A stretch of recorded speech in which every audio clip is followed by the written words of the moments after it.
आदरणीय साथियों,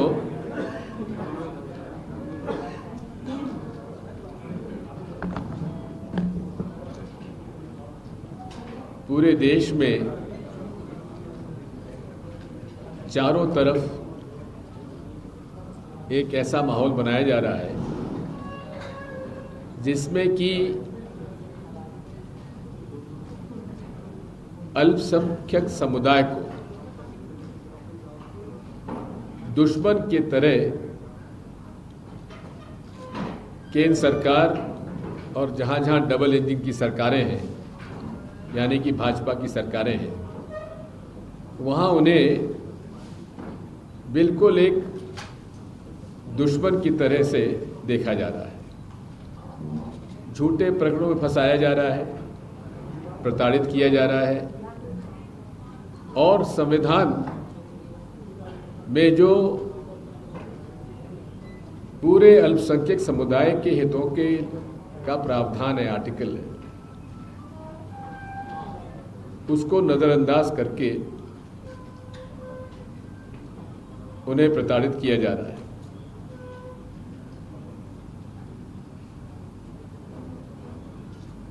अप्रैल 2021 में जब अनेक जगह पर यहाँ पर दंगे फसाद हुए थे, मैंने मंदसौर, नीमच, खरगोन आदि में तो माननीय सुप्रीम कोर्ट की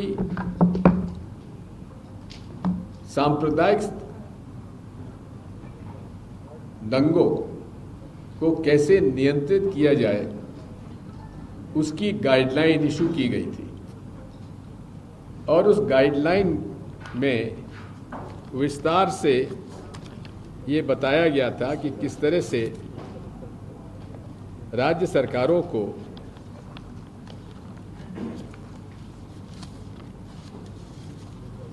कम्युनल राइट्स रोकने के लिए कदम उठाना चाहिए। उसमें जो की गाइडलाइंस थी, डेजिग्नेटिंग डिस्टर्ब्ड एरिया, यानी कि जहां जहां दंगे फसाद होते हैं वहां पूरे तरीके से उसको डिस्टर्ब एरिया घोषित करके वहां से कोई जुलूस आदि निकालने की इजाजत न दी जाए।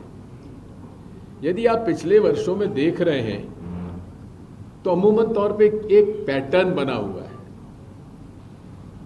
जुलूस निकलता है, डीजे में भद्दे भद्दे गाने बजाए जाते हैं, भद्दे भद्दे नारे लगाए जाते हैं, पत्थरबाजी होती है, कौन फेंकता है कुछ पता नहीं पड़ पाता है और दंगा हो जाता है। और फिर सुनियोजित ढंग से टारगेट करके एक समुदाय के लोगों के खिलाफ मुकदमे दायर किए जाते हैं और उनको परेशान किया जाता है, पूरे उनको जेल से बंद करके उनकी जमानतें भी नहीं हो पाती है। इसी तरह से जो कदम उठाने चाहिए जिला मजिस्ट्रेट को, वो measures in disturbed areas, second point, उस डिस्टर्ब्ड एरिया के जो हथियार हैं वो जमा करा लेना चाहिए। वहाँ पर कोई मीटिंग्स वगैरह ना हो, उसको कंट्रोल करना चाहिए और कोई भी ऐसा कार्यक्रम जिससे कि सांप्रदायिक कटुता फैले, अशांति फैले, वहाँ उसे पर विशेष तौर पर ध्यान देना चाहिए। ये police responsibilities, police officers are expected to take action to prevent the commission of offences, obtain information about potential violence and act without delay in a fair and impartial manner। अब गुना में जो एक घटना हुई, वहां एक व्यक्ति, उसको लगातार वो दंगे फसाद कराने में उसका नाम आया है, बिना परमिशन के वो जुलूस निकालता है, मस्जिद में जाके पत्थरबाजी होती है। इस प्रकार से चौथा पॉइंट होता है इन्वेस्टिगेशन एंड पनिशमेंट। अब आप देखेंगे कि इसमें कहा गया है कि सब इंस्पेक्टर से नीचे किसी भी व्यक्ति को जांच में तैनात नहीं किया जाना चाहिए। अब वहां पर भी देखने में आता है ऐसे ऐसे पुलिस अफसर जो खुलेआम झूठे केसेस में फंसाने के लिए जिम्मेदार हैं, उन द्वारा वहां पर शिकायत के बावजूद भी उनको वहीं रखा जा रहा है। मक्सी का एक केस ऐसा है जहां वहां के टीआई जो कि दूसरी बार वहां तैनात हैं, उन्होंने एक भी गिरफ्तारी नहीं करी। जब हम लोगों ने दबाव डाला तो सीआईडी के पास गया और सीआईडी ने वहां गिरफ्तारियां की हैं।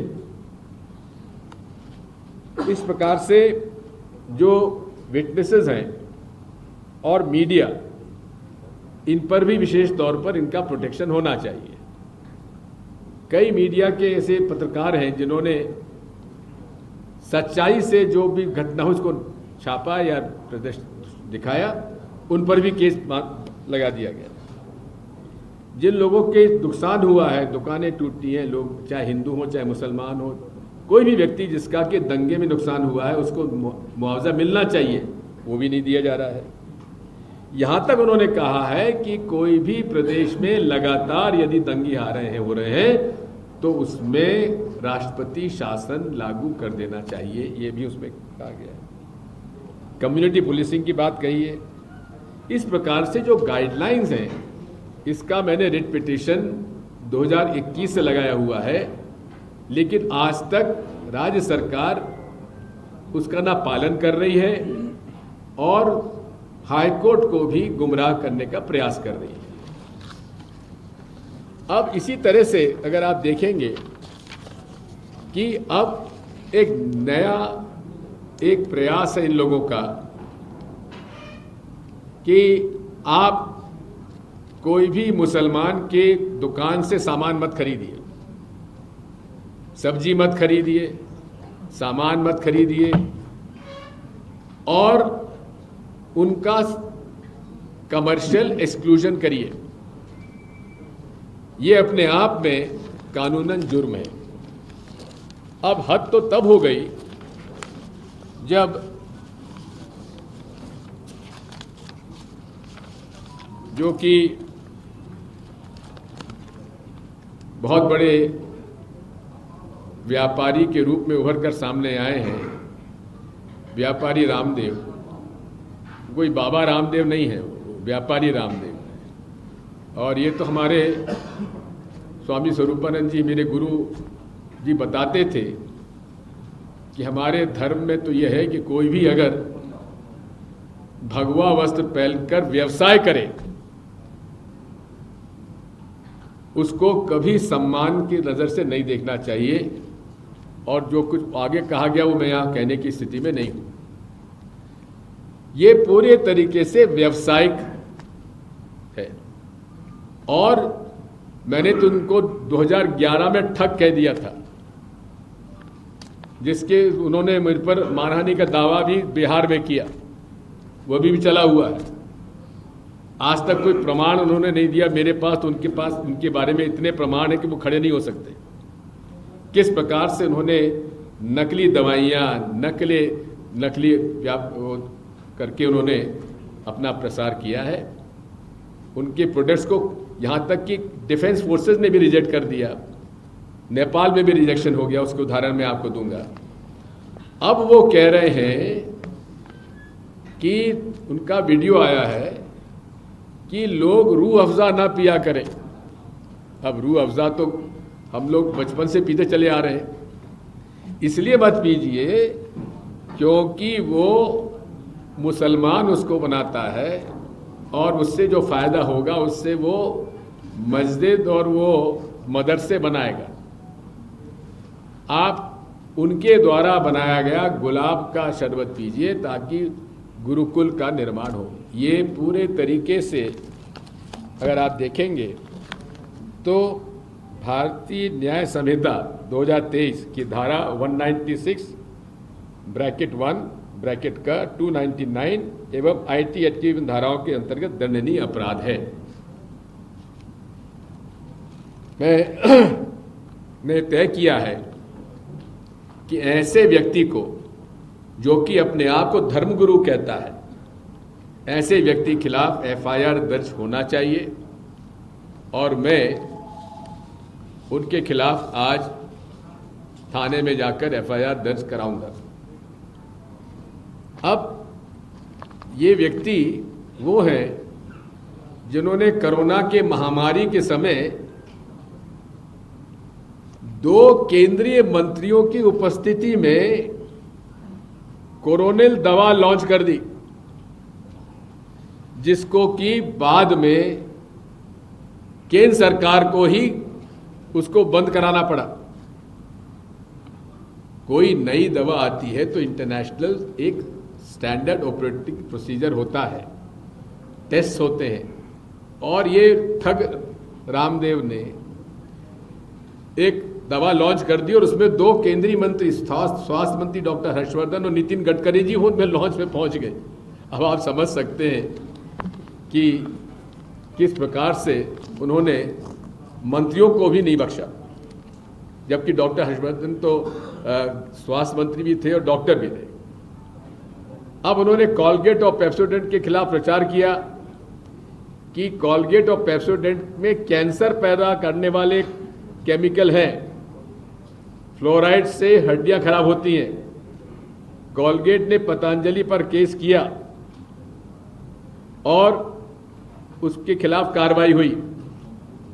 मैगी में पतंजलि आटा नूडल्स के बारे में कहा कि मैगी में लेड है, शीशा है उसमें भी इन्होंने पतंजलि का जो नूडल निकला था वो भी FSSAI जो कि हमारी बॉडी है उसको रिजेक्ट कर दिया गया, जो नूडल इसने बनाया था। अब हॉर्लिक्स और बॉर्नविटा पर भी इन्होंने हमला किया कि मॉल्ट आधारित ड्रिंक्स में शुगर केमिकल होते हैं, बादाम पाक आयुर्वेदिक है। अब CAC की रिपोर्ट में पतंजलि बादाम पाक में भी अत्यधिक शुगर पाई गई। इसके बाद जो इन्होंने दवाइयाँ दी थी, एलोपैथी दवाइयाँ किडनी खराब करती हैं, आयुर्वेद इलाज कराते हैं, मधुनाशिनी डायबिटीज ठीक कर देती है, उस पर सुप्रीम कोर्ट ने पतंजलि पर 1000 करोड़ का जुर्माना लगाया है 2024 में, 1000 करोड़ का। अब वो जुर्माना वसूल हुआ कि नहीं हुआ ये भी जांच का विषय है। और इंडियन मेडिकल एसोसिएशन ने ये केस किया था। अमूल और नेस्ले पर भी हमला। अमूल तो हमारे किसानों का संगठन है कि दूसरे घी में वनस्पति घी मिला होता है, पतंजलि घी देसी घी शुद्ध है, वो भी गलत पाया गया क्योंकि नेपाल में पतंजलि का घी बना हुआ उसको बैन किया गया कि उसमें मिलावट पाई गई। डोव शैम्पू और केश कांति, केमिकल शैम्पू के बाल झड़ते हैं और केश कांति बाल उगाता है, लेकिन केश कांति के बाल भी गलत पाया गया। कोको कोला और पेप्सी खिलाफ प्रचार, पतंजलि का नींबू सोडा पियो, वो भी फेल। इस तरह से झूठे प्रॉमिसेस कर करके उन्होंने यहाँ तक कि कह दिया था कि हमारे पास ऐसी दवा है जिससे बेटा ही बेटा पैदा होगा, बेटी पैदा नहीं होगी। अब ये इस तरह के ठग को यहाँ मध्य प्रदेश की भाजपा सरकार ने जमीन बांटी, सैकड़ों एकड़ जमीन दे दी, और इन्फोसिस की जमीन इसलिए उसको कैंसिल कर दी क्योंकि इन्फोसिस ने उसका उपयोग नहीं किया। लेकिन ठग रामदेव की जमीन कैंसिल क्यों नहीं हुई अब तक? सतना में योग ग्राम प्रोजेक्ट 500 एकड़ जमीन दी गई है इनको। झाबुआ में 200 एकड़ जमीन दी गई है और आज तक कुछ नहीं हुआ। सरकार ने दावा किया था कि 5000 आदिवासी परिवार रोजगार मिलेगा, वहां जमीन खाली पड़ी हुई है। गुना में गौ आधारित कृषि प्रोजेक्ट 100 एकड़ जमीन वहां दे दी। ये गायों से गोबर मूत्र के जैविक खाद बनाने का प्लांट, वहां कुछ नहीं हुआ। और राष्ट्रीय गोकुल मिशन से 25 करोड़ का सब्सिडी भी ले ली। इसी प्रकार से शिवपुरी में जैविक कपास उगाने के लिए 150 करोड़ का 150 एकड़ जमीन आवंटित कर दी। और इस जैविक कपास का तो इतना बड़ा फ्रॉड है, मैं उस पर अलग से आपसे बात करूंगा, मेरे पास पूरी उसकी जानकारी है। और मैंने प्रधानमंत्री जी को उसकी शिकायत की थी, तो प्रधानमंत्री जी ने पीयूष गोयल जी को बताया और पीयूष गोयल जी ने मुझे स्वीकार किया कि हाँ बहुत बड़ा घपला है, जहां हजारों करोड़ का फर्जी ऑर्गेनिक कॉटन बताकर इंटरनेशनल मार्केट में बेच दिया गया। और उसमें वहां पर एक तत्कालीन गृह मंत्री नरोत्तम मिश्रा जी का एक खास टीआई था भदौरिया, जो कि फरार होते हुए भी उसको गृह मंत्री जी ने अपने गृह थाने में फरार टीआई बनाया हुआ था दतिया में। उसकी फिर पोस्टिंग कर दी उन्होंने इंदौर में, और उसने फिर वहां के जो ऑर्गेनिक कॉटन का गलत व्यापार कर रहे थे उनके खिलाफ मुकदमा फर्जी बनाकर उनसे पैसे वसूल कर लीजिए, वो अलग केस चला हुआ है कोर्ट में। इसी प्रकार सागर में मेगा फूड पार्क के लिए 50 एकड़ जमीन उनको मिली, कुछ नहीं हुआ। अब ये जो आवंटन है ये हुआ, तो उसमें उपयोग कहां हुआ, और उपयोग नहीं हुआ तो कैंसिल होना चाहिए। इसी प्रकार नरसिंहपुर में 230 एकड़ जमीन, भोपाल फूड पार्क में 50 एकड़ जमीन दे दी मंडी द्वीप में, पीतमपुर में 10 हेक्टेयर जमीन दे दी 25 एकड़। ये सारा जो है इस ठग जो है, और ठग जाने ठग की भाषा, यहाँ के ठग जो भाजपा के ठग हैं और ये दोनों मिलकर इस मध्य प्रदेश के नैसर्गिक साधनों को लूट रहे हैं, मेरा आरोप है, और हम प्रमाणित करेंगे।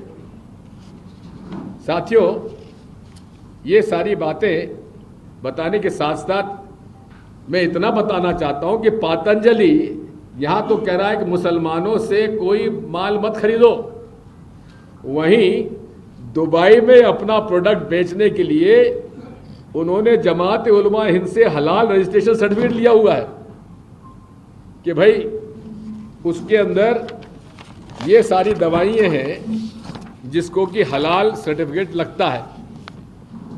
जमात अश्वगंधा चूर्ण, अभिप्रतिकार चूर्ण आदि करीब 54 ऐसी दवाइयां हैं जिसमें कि हलाल का सर्टिफिकेट लगता है, ताकि वो दवाई दुबई में बिक जाए। ये भी आपके सामने मैं प्रस्तुत कर दूंगा। अब यही नहीं है, ये दवाइयां बेचते बेचते ठगी करते करते इसे जमीनों का ठगी भी चालू कर दी।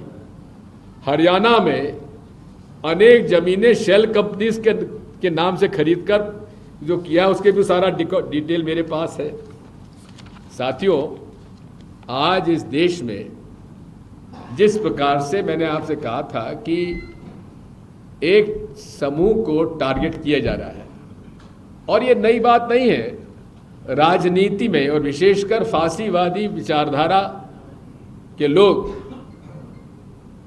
किसी भी राजनीतिक सफलता के लिए किसी एक समूह को कहते हैं ये दुश्मन है हमारा। ये हिटलर ने भी ये किया था। सारे यहूदी जो हैं जर्मनी के दुश्मन हैं और उनको टारगेट किया जाता है। जितने भी डिक्टेटर आज विश्व में हुए हैं, सब कोई ना कोई पहले एक समूह को कहते ये दुश्मन है। अब उस व्यक्ति का कोई भी अगर समर्थन कर दे तो उसको राष्ट्रद्रोही का दर्जा दे दिया जाता है। यही हाल राष्ट्रीय स्वयंसेवक संघ, तत्कालीन भारतीय जनसंघ और भारतीय जनता पार्टी ने हमारे अल्पसंख्यक समुदाय को ये दुश्मन घोषित किया हुआ है, और उनके खिलाफ अगर किसी ने बात की है तो उसको तत्काल कह दिया जाता है कि ये हमारे देश का दुश्मन है, और जो उसके खिलाफ आवाज़ उठाएगा या उसके पक्ष में आवाज़ उठाएगा, उनके लिए मदद करेगा, तो वो राष्ट्रद्रोही है।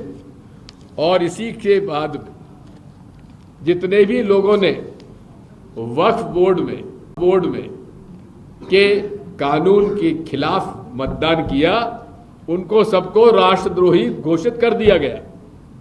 उसमें दिग्विजय सिंह भी शामिल है। लेकिन मैं पूछना चाहता हूं मुख्यमंत्री श्री यादव जी से, तत्कालीन मुख्यमंत्री शिवराज सिंह चौहान से, कि उन राष्ट्रद्रोहियों का क्या हुआ जो आईएसआई के लिए जासूसी करते हुए भाजपा के एटीएस के ने 2017 में जिनको पकड़ा, उस केस का क्या हुआ? उनकी जमानतें कैसे हो गई और कैसे उस जमानत के ऑर्डर के खिलाफ सरकार अपील में क्यों नहीं गई?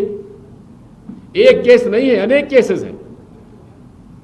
14 मैंने जब मुझको कहा गया कि दिग्विजय सिंह राष्ट्रद्रोह, इस तरह के पैम्पलेट जो पोस्टर लगाए गए, तो मैंने भी अपना भाई पूरा इनका खाका मेरे पास था, तो मैंने अपने सोशल मीडिया पर डाल दिया और प्रमाणित है। उसके बारे में कुछ बात नहीं करते। आज इस देश में विचारधारा की लड़ाई है और ये विचारधारा की लड़ाई उन लोगों के बीच में है जो देश में अमन, चैन, शांति चाहते हैं, प्रेम, सद्भाव, सत्य और अहिंसा का मार्ग अपनाते हैं।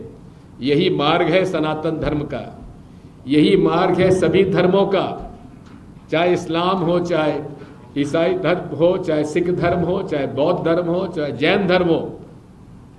सबने अपना धर्म का मूल सिद्धांत जो है वो है इंसानियत। आज उन इंसानियत को भंग करते हुए ये जो काम कर रहे हैं, इस पर हमारी लड़ाई है और इस पर हम कोई समझौता नहीं कर सकते। देश में प्रेम, सद्भाव, सत्य और अहिंसा का मार्ग ही देश को आगे बढ़ा सकता है। और जो कटुता फैलाता है, जो भ्रम फैलाता है, धर्म के नाम पर कटुता फैलाता है, धर्म को लेकर व्यवसाय करता है, लोगों में नफरत फैलाता है, हम उस विचारधारा के साथ न कभी समझौता कर सकते, न करेंगे। कांग्रेस एक ऐसी पार्टी है जिसने आरएसएस के साथ, बीजेपी और जनसंघ के साथ मिलकर कभी चुनाव नहीं लड़ा।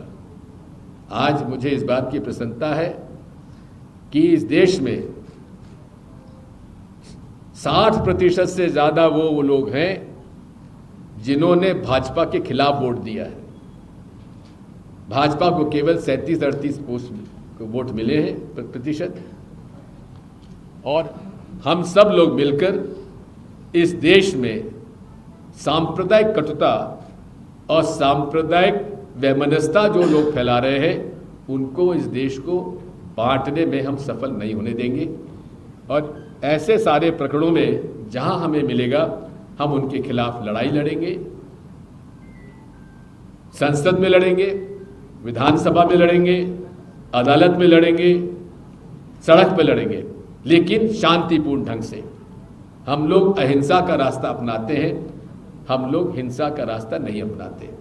अब आप जो भी प्रश्न पूछना चाहते हैं तो पूछ लीजिए। भाजपा के नेता कहते हैं कि जब भी दिग्विजय सिंह की बोलते हैं तो भाजपा के विरोध पड़ जाते हैं, कांग्रेस की वोट। पहली बार कोई इतना बड़ा नेता मोर्चा के पक्ष में मैदान में आया, आपकी अपील का क्या असर होगा, आप क्या मानते हैं? देखिए, अगर वो दिग्विजय सिंह उसको इतना ही प्रेम करती है भाजपा, तो मुझे देशद्रोही तो ना कहा करे ना। अगर मेरे कुछ कहने से भाजपा को फायदा होता है तो देशद्रोह मुझे क्यों कहते हैं? और एक बात बता दूं आपको, जर्मनी में एक पेस्टर थे जिन्होंने एक हिटलर का राज देखा था। उन्होंने एक बड़ी अच्छी कविता लिखी थी। उन्होंने कहा था, हिंदी का अनुवाद मैं कर रहा हूं, कि जब वे लोग, मतलब कौन? हिटलर के लोग, जब वे सोशलिस्ट लोगों को पकड़ने आए तो मैं सोशलिस्ट नहीं था, मैं चुप रहा। जब वो कम्युनिस्टों को पकड़ने आए तो मैं कम्युनिस्ट नहीं था, मैं चुप रहा। जब वो यहूदियों को पकड़ने आए तो मैं यहूदी नहीं था, मैं चुप रहा। लेकिन जब मुझे वो पकड़ने आए तो मुझे बचाने वाला कोई नहीं था। यही बातें आप सब लोग समझ जाइए, ये किसी के सगे नहीं है। जिस दिन वक्फ की बात बिल पास हुआ, दूसरे दिन इन्होंने ईसाइयों का चर्च पे हमला करना शुरू कर दिया। न ये बौद्ध धर्म के लोगों का अन्याय को मानेंगे, छोड़ेंगे, न जैन धर्म के लोगों को मानेंगे। गुजरात में आप समझ लीजिए कि वहाँ विवाद किसके साथ है। ये पूरे तरीके से धर्म का हथियार बनाकर इस देश को तोड़ना चाहते हैं। ये मेरा आरोप है और ये आरोप निरंतर रहेगा, चाहे उनको फायदा हो नुकसान हो, मुझे फर्क नहीं पड़ता। मुझे तो यह मालूम है देश में सांप्रदायिक उन्माद और नफरत फैलाकर इस देश की एकता और अखंडता को तोड़ा जा रहा है। ये हमारी शिकायत है। सर, कल प्रधानमंत्री जी ने कहा कि कांग्रेस पार्टी मुस्लिमों की इतनी हितैषी बनती है, क्या किसी मुस्लिम को कांग्रेस अध्यक्ष बनाए? देखिए, मुसलमान अध्यक्ष रहे हैं और हमें इस बात का गर्व है। अगर इनको इतनी चिंता है तो वो भाजपा का अध्यक्ष क्यों मुसलमान नहीं बना देते? सर, वाड्रा जी ने आरोप लगाया है कि रॉबर्ट वाड्रा जी ने कि जब से वो माइनॉरिटीज के वेलफेयर के लिए काम कर रहे हैं, एजेंसियां उन्हें लगातार परेशान कर रही हैं। अगर उन्होंने कुछ कहा तो सोच समझ के कहा होगा। सर, इंदौर में दलित एक दूल्हे को मंदिर के अंदर दाखिल नहीं होने दिया। ये बेटवा के समाचार मुझे मिले हैं। ये हमारे लिए शर्म की बात है कि आज भी छुआछूत अपनाया जा रहा है।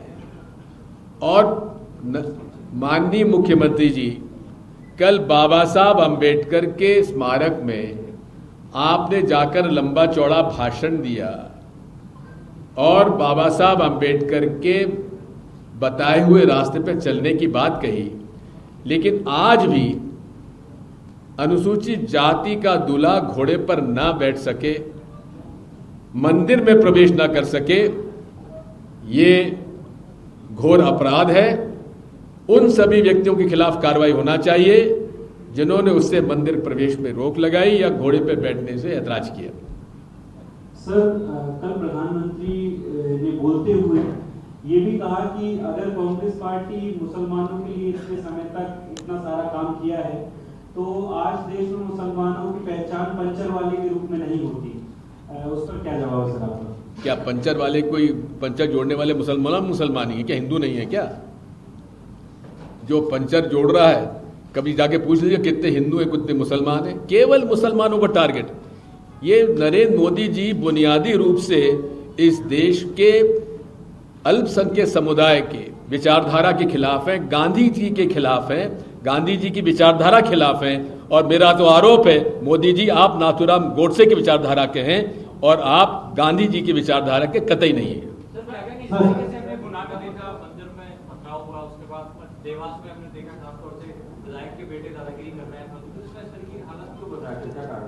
बात यह है कि लोग जो भाजपा और भाजपा के लोगों से संबंधित हैं उनको इतना अहम और अहंकार हो गया कि हम कुछ भी करें पुलिस हम पर कुछ नहीं करेगी। अब वहां के चामुंडा माता जी के मंदिर के पुजारी को चांटा मारा, जान से मारने की धमकी दी। बड़े मुश्किल से हमारे दबाव के कारण कल कांग्रेस के लोगों ने वहां पर जाकर आंदोलन किया, प्रदर्शन किया, मंदिर को पूरा धोया। तब जाकर कल रात को एफआईआर दर्ज हुई है। गिरफ्तारी अभी भी नहीं हुई है, 72 घंटे के बाद आज भी गिरफ्तारी नहीं हुई है। आज भी उन्हें प्रोटेक्ट किया जा रहा है। सर, आपने कहा था यहाँ से जी कि मस्जिदों के सामने से जुलूस निकालने की इजाजत क्यों दी जाती है? उसके सामने जो लोग नशीद अली साहब में कह रहे थे कि अटल जी ने गुजरात हिंसा के समय कहा था कि हर एक्शन का एक रिएक्शन होता है, तो मतलब इतनी मजहबी। देखिए, बात यह है कौन क्या कह रहा है उस पर मेरी जवाबदारी नहीं है। मैं इतना जानता हूं कि सुप्रीम कोर्ट की गाइडलाइंस को राज्य सरकारों को पालन करना चाहिए। सर आपने कहा था कि जहां बार-बार दंगे हो रहे हैं वहां पे राष्ट्रपति शासन लगा रहे हैं, ऐसा गाइडलाइन में कहा गया है। सर बंगाल में मैं वही कह रहा हूं आपसे, मुझे मालूम था आप ये पूछेंगे। देखिए, बात यह है मैंने जो कोटेशन दिया है वो सुप्रीम कोर्ट की गाइडलाइंस बताई हैं। सर, गुजरात में राहुल गांधी ने गुजरात अधिवेशन में राहुल गांधी ने कहा कि हम मुस्लिम, दलित और सवर्णों में उलझे रहे और ओबीसी वर्ग हमसे खिसक गया, दूर हो गया। क्या कहेंगे? बात यह है Congress party caste base census इसलिए कराना चाहती है ताकि जानकारी मिल सके कि कौन कौन से क्षेत्र में आज पदों पर है, चाहे हेल्थ सेक्टर में, चाहे एजुकेशन सेक्टर में, चाहे बिजनेस सेक्टर में, चाहे इंडस्ट्रियल सेक्टर में, हर जगह किस प्रकार से रिप्रेजेंटेशन है, इस बारे में जांच होना चाहिए। बात यह भी है कि आप मरीज कोई है तो मरीज की जांच करने के लिए एमआरआई भी कराया जाता है, सीटी स्कैन भी कराया जाता है, उसका एक्सरे भी कराया जाता है। तो अगर कास्ट सेंसस से जानकारी तो मिले कि आजकल हम लोग टारगेटेड ग्रुप्स को कैसे मदद करें। उदाहरण के लिए अभी कल ही मैं पढ़ रहा था कि यहाँ पर कुपोषण घटा नहीं है, मध्य प्रदेश में 2% बढ़ गया है। ये है भारतीय जनता पार्टी की नीतियां।